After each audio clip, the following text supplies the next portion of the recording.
오늘 본문에는 시므온과 아기 예수의 역사적인 만남이 나옵니다. 시므온이 하나님의 약속대로 그리스도로 오신 아기 예수를 만난 것이죠. 그는 아주 특별한 이 만남의 순간에 신실하신 하나님을 찬송합니다. 이 찬송 속에 메시아 예수를 통해 하나님이 이루실 위대한 구원이 밝히 선포됩니다. 먼저 본문 21절로 24절은 배경 설명입니다. 아기 예수가 하나님께 거룩하게 바쳐지는 장면을 언급합니다. 예수님은 태어나신 지 8일째 되던 날 할례를 받으십니다. 본문은 경건한 부모인 마리아와 요셉이 율법의 규례를 철저히 지키는 모습을 강조합니다. 계속 반복되는 단어들이 있죠. 모세의 법대로, 주의 율법에 쓴 바, 주의 율법에 말씀하신 대로. 부모는 모세의 법대로 정결 예식을 거행하길 원합니다. 그래서 아기를 데리고 성전이 있는 예루살렘으로 올라갑니다. 본문 25절을 보면 시몬이라는 사람이 등장하는데요. 누가가 그를 어떻게 소개하는지 보세요.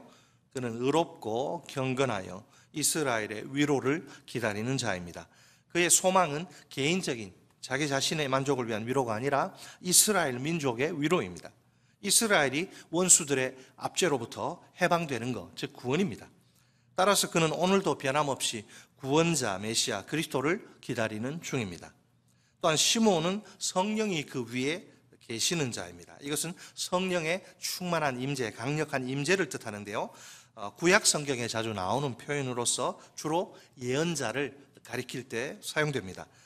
뭘 지금 강조하느냐? 시므온이 예언자급, 시므온이 예언자급 인물이라는 거죠. 과연 시므온은 구약시대의 예언자들처럼 하나님의 계획을 그분과 공유합니다. 하나님이 예언자들에게 자기 계획을, 뜻을 말씀해 주시죠. 마찬가지로 예언자급 인물이기 때문에 하나님이 계획을 그에게 말씀해 주시는 거예요. 본문 26절에 따르면 그에게 성령의 계시가 주어진 것이죠. 그 계시는 무엇입니까? 그가 주의 그리스도를 보기 전에는 죽지 아니하리라 하는 성령의 지시를 받았더니. 아멘. 여기 주의 그리스도라고 되어 있는데요. 주 그리스도하고 조금 다르죠. 주의 그리스도는 하나님의 그리스도, 곧 하나님이 친히 세우신 그리스도입니다. 시므온이 하나님의 그리스도를 보기 전에는 죽지 않을 것이라니요. 구원자 메시아의 등장이 임박했다는 것입니다. 여러분 그거는 아시죠? 구원자를 이제 히브리어로는 메시아라 그러고 헬라어로는 그리스도라 그러는 거죠. 메시아, 그리스도, 구원자 다 똑같은 말입니다. 자, 계속해서 이제 성령은 시므온을 성전으로 인도합니다. 마침 그때 마리아와 요셉이 율법에 따라 아기 예수를 데리고 성전에 들어옵니다. 이렇게 해서 시므온과 아기 예수의 첫 만남이 이루어집니다. 시므온이 하나님의 그리스도인 아기 예수를 죽기 전에 보게 된 것입니다. 성령의 계시로 그가 받은 하나님의 약속이 드디어 성취된 것이죠. 사실 이 성령의 계시 속에는, 이 계시를 보면 구체적인 정보 하나도 없습니다. 시므온이 죽기 전에 하나님의 그리스도를 만날 것이라 이 정보가 전부예요. 언제, 어디서, 어떻게 만날 것인지에 대해서 전혀 언급하지 않습니다. 자, 왜 그럴까요? 이 만남에 있어서, 그리스도를 만나는 데 있어서 그런 세부 사항은, 언제, 어디서, 어떻게, 이런 세부 사항은 시므온이 몰라도 됩니다. 굳이 알 필요가 없습니다. 그의 생각이나 뜻 조금도 중요하지 않습니다. 죽기 전에 하나님의 그리스도를 만나게 될 것이라 그 정보 하나면 충분한 거예요. 왜 그럴까요? 본문 27절에 가서야 비로소 우리의 궁금증이 풀립니다. 여기 27절에 마침이란 단어가 매우 중요합니다. 마침이라는 단어가 중요한데요. 자, 시므온과 아기 예수의 만남이 언제 이루어집니까? 시므온이 성령의 감동으로 성전에 들어갈 때입니다. 그 만남이 어디서 이루어집니까? 성전에서 이루어집니다. 그 만남이 어떻게 이루어집니까? 시므온의 입장에서는 성령의 인도에 순종함으로 이루어집니다. 마리아와 요셉의 입장에서는 율법에 순종하는 거죠. 율법에 따라 아기 예수를 성전에 데리고 들어와서 이루어집니다. 가만히 보니까 주도권은 전적으로 하나님의 손에 있습니다. 하나님이 때와 장소와 방법을 결정하십니다. 우연의 일치가 아니라 하나님의 놀라운 섭리가 만들어낸 필연적인 만남입니다. 이때 여기서 이런 방법으로 만나게 하나님이 정하신 거예요. 시몬은 모르죠. 알 필요도 없고. 여기에 하나님의 일하심의 신비가 있습니다. 많은 경우에 하나님이 이렇게 일하세요. 다 안 가르쳐 줍니다. 하나님의 일하심의 신비가 있는데 우리가 하나님의 일하심을 다 이해할 수 없어요. 꼬치꼬치 따질 이유가 없습니다. 몰라요, 우리는. 하나님이 언제, 어디서, 어떻게 일하실지 알 수가 없습니다. 그래도 분명히 아는 사실은 하나님이 반드시 일하신다는 겁니다. 물론 때와 장소와 방법은 하나님의 손에 있습니다. 우리가 할 일은 하나님을 전적으로 신뢰하는 것입니다. 모든 것을 다 하나님께 맡기고 그분이 일하실 때까지 믿음으로 인내하는 것입니다. 자꾸 자기의 생각과 뜻을 고집하면 안 됩니다. 내가 원하는 때, 내가 원하는 장소, 내가 원하는 방법 내려놓아야 돼요. 그 대신 하나님의 때, 하나님의 장소, 하나님의 방법을 기다려야 합니다. 그래서 믿음이 필요합니다. 믿음의 다른 이름은 기다림입니다. 자꾸 조바심을 내고 초조해하면서 서두르는 거 믿음 아닙니다. 다 하나님이 정한 때가 있는 거예요. 지금 시몬의 마음은 어떨까요? 온 이스라엘 메시아 기다립니다. 온 이스라엘이 로마의 그 식민 통치 압제에 얼마나 고통스러운지 몰라요. 온 이스라엘이 그토록 간절히 기다리던 메시아가 눈앞에 딱 나타난 거예요. 기쁨과 감격에 겨워 덩실덩실 춤이라도 한판 추고 싶은 심정입니다. 우선 그는 신실하신 하나님의 은혜와 사랑을 기억합니다. 메시아 그리스도를 보내주시겠다는 오랜 약속을 들어주신 거죠. 죽기 전에 하나님의 그리스도를 보게 해주시겠다는 약속을 이루어 주신 겁니다. 본문 28절에 의하면 그는 아기 예수를 안고 하나님을 찬송합니다.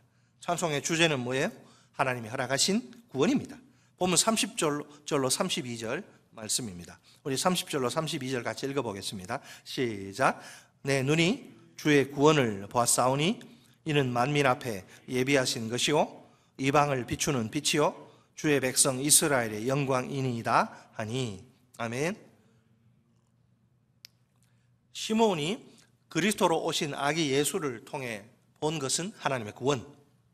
하나님의 구원의 대상이 누구입니까? 만민, 즉 모든 백성입니다. 유대인들의 기대와는 달리 그리스도는 이스라엘만의 구세주가 아닙니다. 온 인류의 구세주입니다. 그리고 구원은 하나님이 예비하신 것입니다. 인간의 노력으로 획득한 것이 아니다 이 말입니다. 죄로 말미암아 전적으로 타락하고 부패한 인간에게 자력 구원은, 다른 종교에서 말하는 자력 구원은 불가능합니다. 또한 구원은 무엇입니까? 이방을 비추는 빛입니다. 이게 뭔 말이에요? 이방을 비추는 빛이다. 제가 예전에 신대원에 다닐 때 우리 선교사 후보생들이 만든 서클 이름이, 동아리 이름이 이방의 빛. 지금 있는지는 어쩐지 모르겠는데 이방을 비추는 빛이다. 구원이, 이것은 구원이 이방인들, 곧 비유대인들, 비신자들에게는 계시의 빛이라 말입니다. 빛이란 말입니다. 완전한 어둠 가운데 거하는 이방인들이 아닙니까? 그들 스스로의 힘으로는 이 어둠에서 벗어날 방법이 전혀 없습니다. 일찍이 이사야는 메시아를 어둠 가운데 오신 빛으로 소개합니다. 이사야서 9장 2절 말씀입니다. 흑암에 행하던 백성이 큰 빛을 보고 사망의 그늘진 땅에 거주하던 자에게 빛이 도다. 아멘. 원래 이 세상의 모든 인생들은 흑암에 행하던 백성입니다. 사망의, 죽음의 그 그늘진 땅에 거주하던 자입니다. 소망이라고는 눈꽃만큼도 찾아볼 수 없는 인생들, 절망의 인생들입니다. 바울의 용어로 표현하면 어때요? 허물과 죄로 죽었던 자들. 죽어가는 진행형이 아니고 단순 과거, 부정 과거. 한번 이미 과거에 끝났어요. 허물과 죄로 죽어버렸던 자들. 공중의 권세 잡은 자, 곧 마귀를 졸졸졸 평생 따르던 자들, 본질상 진노의 자녀들입니다. 얼마나 비참한 인생들이란 말입니까? 이런 인생들에게 꿈이니 소망이니 비전이 하는 것들이 무슨 소용이 있을까요? 아무짝에도 쓸모없죠. 그런데 이처럼 소망 없는 어둠의 세상, 죽음의 세상에 구원의 빛이 찬란하게 임합니다. 아기 예수가 세상을 구원할 생명의 빛으로 오신 겁니다. 이사야는 여호와의 종을 통해 임하게 될 구원을 이렇게 노래합니다. 이사야서 49장 6절 말씀, 여호와의 종의 노래입니다. 그가 이르시되 내가 나의 종이 되어 야곱의 지파들을 일으키며 이스라엘 중에 보존된 자를 돌아오게 할 것은 매우 쉬운 일이라. 내가 또 너를 이방의 빛으로 삼아 나의 구원을 베풀어서 땅끝까지 이르게 하리라. 아멘. 하나님의 마음은 지금 이스라엘을 통해 하나님 마음이 어디를 향합니까? 땅끝을 향합니다. 그 마음은 땅끝까지 하나님의 구원이 뻗치기를 도달하기를 원합니다. 이 일을 위해 하나님은 여호와의 종을 이방의 빛으로 부르십니다. 이 여호와의 종의 구원 사역은 예수 그리스도를 통해 성취됩니다. 예수 그리스도의 인격과 사역을 통해서 말입니다. 계속해서 시므온은 아기 예수의 장래에 대해 예언합니다. 우리 다 같이 본문 34절 말씀을 한 목소리로 34절 읽겠습니다. 시작. 시므온이 그들에게 축복하고 그의 어머니 마리아에게 말하여 이르되 보라, 이는 이스라엘 중 많은 사람을 패하거나 흥하게 하며 비방을 받는 표적이 되기 위하여 세움을 받았고. 아멘. 자, 놀랍게도 예수 그리스도를 통해 이스라엘 가운데 분리가 일어나게 될 것입니다. 분리가 일어나게 된다. 그분의 사역을 통해 나타나게 될 분리는 극과 극이라. 패하거나 흥하거나, 어떤 사람은 패하고 어떤 사람은 흥하고, 둘 중에 하나입니다. 먼저 패하는 사람들, 자빠지는, 쓰러지는 사람들이에요. 이사야서 8장 14절로 15절 말씀입니다. 그가 성소가 되시리라. 그러나 이스라엘의 두 집에는 걸림돌과 걸려 넘어지는 반석이 되실 것이며 예루살렘 주민에게는 함정과 올무가 되시리니 많은 사람들이 그로 말미암아 걸려 넘어질 것이며 부러질 것이며 덫에 걸려 잡힐 것이니라. 아멘. 아브라함의 후손이다. 아브라함이 우리 조상이고 우리 후손이다. 우리는 성민이다. 특별한 백성이다. 자부하던 그들, 자빠지고 쓰러지는, 예수 때문에 자빠지고 쓰러지는 자들, 패하는 사람들. 이 사람들은 예수 그리스도를 믿지 않고 끝까지 배척하는 자들입니다. 그들은 걸려 넘어지고 말 것입니다. 다음은 흥하는 사람들, 일어서는 자들이에요. 이사야서 28장 16절 말씀입니다. 그러므로 주 여호와께서 이같이 이르시되 보라, 내가 한 돌을 시온에 두어 기초를 삼았노니 곧 시험한 돌이요 귀하고 견고한 기초돌이라. 그것을 믿는 이는 다 급하게 되지 아니하리로다. 아멘. 이 사람들은 누구냐? 아기 예수, 나사렛 예수를 신뢰하는 자들입니다. 그들은 결코 부끄러움을 당하거나 실망하지 않을 것입니다. 자, 여기서 본문 34절에 세움을 받았다, 이 헬라어 단어가 중요합니다. 하나님이 세우셨다, 하나님이 콕 집어서 지정하셨다는 말이에요. 그러면 아기 예수를 하나님이 세우신 목적, 지정하신 목적은 무엇입니까? 이스라엘이 쓰러지게 하시거나 혹은 일어서게 하시거나 둘 중에 하나입니다. 결국 이스라엘을 완전히 분리시키는 것이 하나님의 목적인 셈입니다. 놀랍지 않습니까? 제가 좀 전에도 말씀드린 것처럼 분명 하나님의 백성이다, 하나님의 백성이라고 자부하던 이스라엘이 아닙니까? 그래서 이방인들을 막 짐승 취급하고 이방인을, 심지어 어떤 랍비는, 정신 나간 랍비는 이방인을, 왜 하나님 이방인을 만들어, 우리 한국 사람 마찬가지예요. 왜 만들었냐? 지옥의 불쏘시개로 사용하려고 만들었다. 그런 헛소리 하고 배타적인 선민의식에 쩔어가지고 하나님의 마음도 모르고 하나님의 백성이라고 자부하던 이스라엘이 아닙니까? 구원은 따른 당상이면 우리는 무조건 구원받아야 돼. 이스라엘 백성들. 그런 사람들인데, 장차 그런데 메시아 예수가 올 때 그들은 완전히 그리스도 앞에서 상반된 반응을 보이게 될 것입니다. 그 결과 그들 가운데 놀라운 분리가 일어날 겁니다. 지금은 섞여서 같이 하나님의 백성으로 살죠. 그 예수 그리스도가 오면 분리가 일어날 것입니다. 하나님의 백성의 그 한 공동체가 두 종류의 집단으로 분리되고 마는 것이지요. 무엇이 분리를 결정합니까? 예수 그리스도에 대해 그들이 보이는 반응, 어떤 반응을 보이느냐? 긍정적인 반응이냐? 부정적인 반응이냐? 그 둘밖에 없어요. 그것이 문제입니다. 아기 예수가 구원자로 오셔요. 나사렛 예수가 구원자로 오시지만 그분은 사람들의, 많은 유대인들의 반대에 부딪히게 될 것입니다. 자기 땅에 오매 자기 백성이 영접하지 아니하더니 성경에서 가장 슬픈 구절, 자기 땅에 자기 백성 구하러 왔는데 영접하지 않습니다. 십자가에 죽이지 않습니까? 애초에 왜 예수가 사람들의 반대에 부딪히게 되느냐? 애초에 여기 보면 비방을 받는 표적이 되도록 하나님이 세우셨기 때문에 그렇다는 거죠. 이 무슨 말입니까? 어떤 사람들에게 아기 예수는 하나님의 약속을 성취해주는 소망의 대상, 구원자예요. 당연히 그 사람들은 그렇게 알고 기쁨으로 믿고 받아들이겠죠. 반면에 또 어떤 사람들에게 아기 예수는 도저히 믿을 수 없는 그런 인물입니다. 그러다 보니 거부와 배척이란 반응을 보이겠죠. 이렇게 해서 사람들이, 유대인들이 자연스럽게 두 집단으로 분리되고 마는 겁니다. 오늘도 메시아 예수와 복음 앞에서 사람들이 보이는 반응은 두 가지입니다. 그 반응이 구원이냐 혹은 멸망이냐를 결정합니다. 주님의 심판대 앞에 갔을 때 구원받을 자들은 오른편에 양으로, 멸망당할 자들은 왼편에 염소로 분리가 일어나게 되죠. 지금은 같이 한 교회에서 신앙생활하고 아무도 저 사람이 버림받은 자라고는 생각하지, 그건 아주 신뢰고 아주 모욕이죠. 다 자기들 구원받은 줄 알고 신앙생활 하는데 마지막에 가면 정확하게 분리가 일어날 거예요. 무서운 사실이죠. 우리는 어떻습니까? 우리는 믿음으로 반응해서 우리가 믿음으로 반응해서 구원받은 것은 전적인 하나님의 은혜입니다. 우리의 노력이나 행위와는 아무 상관없이 은혜로 주어지는 구원입니다.